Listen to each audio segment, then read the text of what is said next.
Okay, so let's talk colour. You watch the pros packing colour and they wipe off and it's vibrant, saturated and pops. Then you take your machine and you try to pack colour and replicate this, and when you wipe off, it's dull, patchy and muddy. Well, that ends today, guys, because I'm going to be showing you everything you need to know how to pack nice, solid, vibrant colour.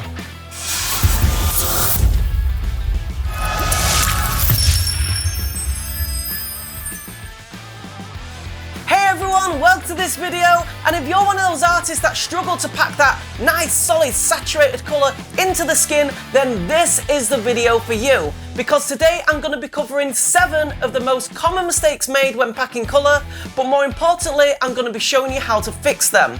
Then towards the end of this video, I'm going to be performing a live tattoo on skin and deliberately making these 7 mistakes just to show you how bad the tattoo can go.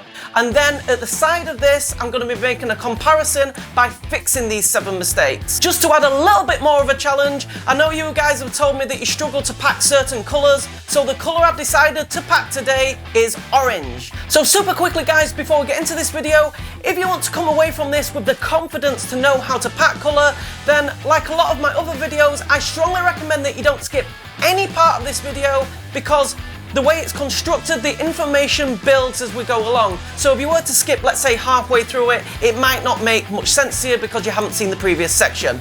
So with all that said, guys, let's not waste any more time and get straight into it.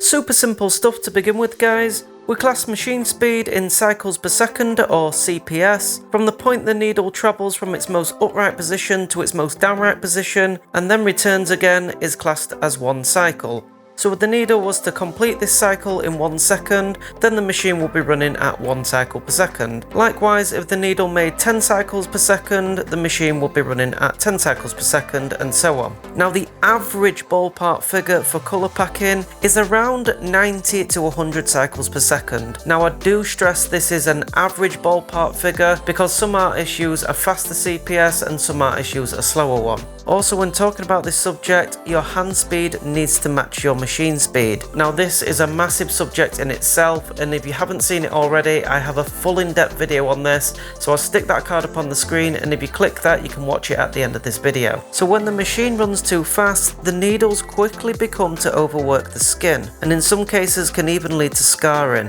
What you're ultimately aiming for is a nice consistent speed which matches your hand speed to deliver that ink into the skin without overworking it. Now, if your machine is running too fast, it's a really simple solution, and it's just to slow the machine down. To do that with a rotary machine or a pen style machine, simply turn down the volts.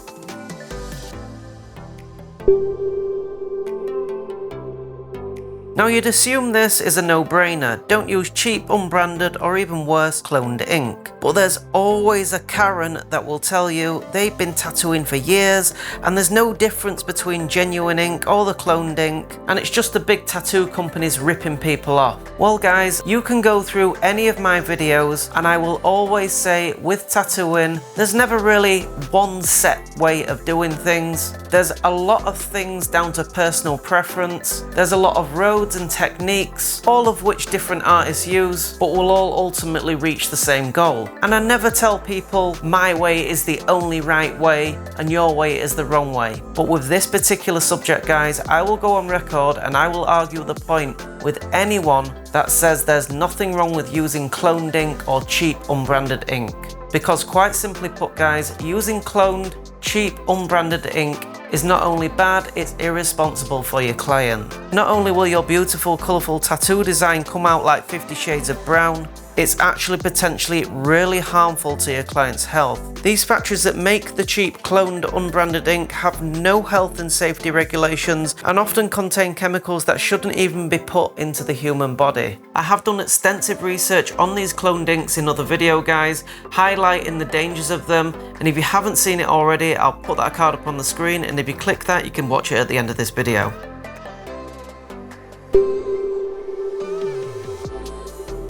Like I explained in my other video on how to shade, In the early days of my tattooing career, I had a preconception of how much pressure I should actually apply to the machine when going into the skin when colour packing. Just the word colour packing kinda made me feel like I had to apply quite a substantial amount of pressure to pack the colour. If there was a pressure scale from 1 to 10, with 1 being feather touch and 10 being heavy pressure, in my newbie mind I'd expect to land the machine at around a 7. This was way off what I should have been doing, when I should have in fact been applying pressure of around about 3 and 4. When you apply the correct amount of pressure, the needles go into the skin and deliver the ink without overworking it. As soon as too much pressure is applied, the skin quickly becomes overworked, it can bleed a lot, and actually in some cases the skin can be so overworked and chewed up it will no longer accept the ink and start to be counterproductive, with the more passes you do, the more of a mess you make on the skin, resulting in just redness, bleeding and no ink.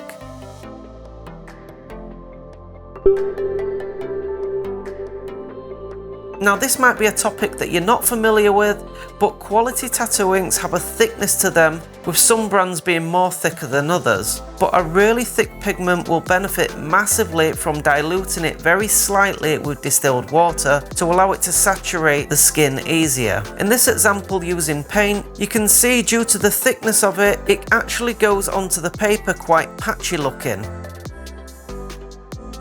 Now let's compare the exact same paint on the exact same piece of paper, but this time after loading the paint onto the brush, we do a tiny dip into water. The paint lays down much smoother. Now this works the same for colour ink. Once you've loaded the tip with your tattoo ink, leave the power off, meaning don't run the machine, and then just do a quick dab into the distilled water and then carry on with your tattoo. This will make the ink act very similar to how the paint works on the paper, and will help it go into the skin nice and smooth.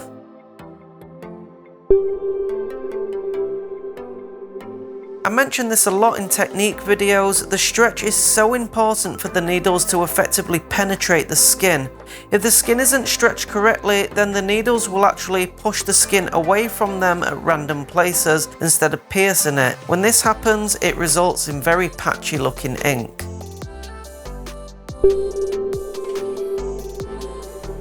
The hit of the machine refers to how hard the machine allows the needles to hit the skin. For colour packing, ideally you want a machine with punch that's going to have a firm hit, as opposed to a shader machine where you'd most likely prefer a softer hit. Now the hit and the bog are a huge subject on their own, and I cover this in depth in another video, so if you haven't seen it already, I'll stick that card up on the screen, and if you click it you can watch it at the end of this video. Trying to colour pack with a soft hitting machine can actually be counterproductive, because due to the soft hit you can really struggle to get good results if you're wanting that strong saturated solid colour, as a soft hitting machine will require many passes over the skin as opposed to a hard hitting machine. So if you are using a rotary machine or a pen style machine where you can adjust the hit, ideally you want to be setting it so the machine hits quite hard. If you're using a coil machine, the hit can be adjusted just by increasing the volts.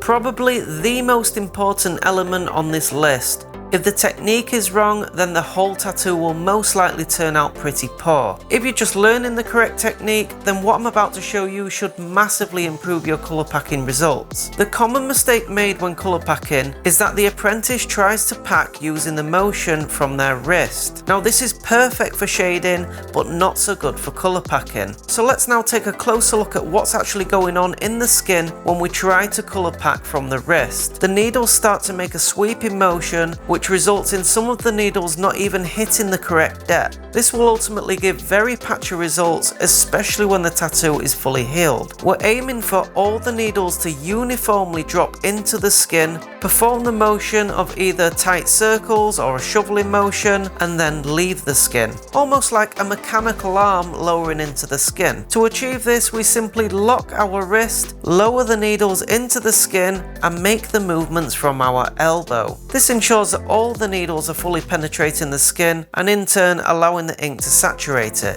Now it's also worth noting, guys, when you do find your pace and you're confident to pack colour, you may develop and evolve this movement. Not all pro artists you see will use this movement from the elbow to pack colour, but at the beginning of their careers they all almost certainly started with this basic motion.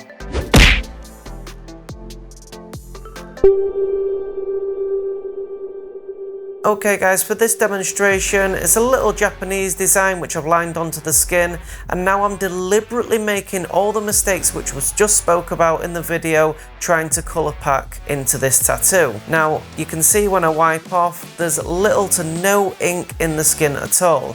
So if I was an apprentice or a newbie, I'd be thinking, okay, I'm just going to carry on forward and unknowingly making the same mistakes again.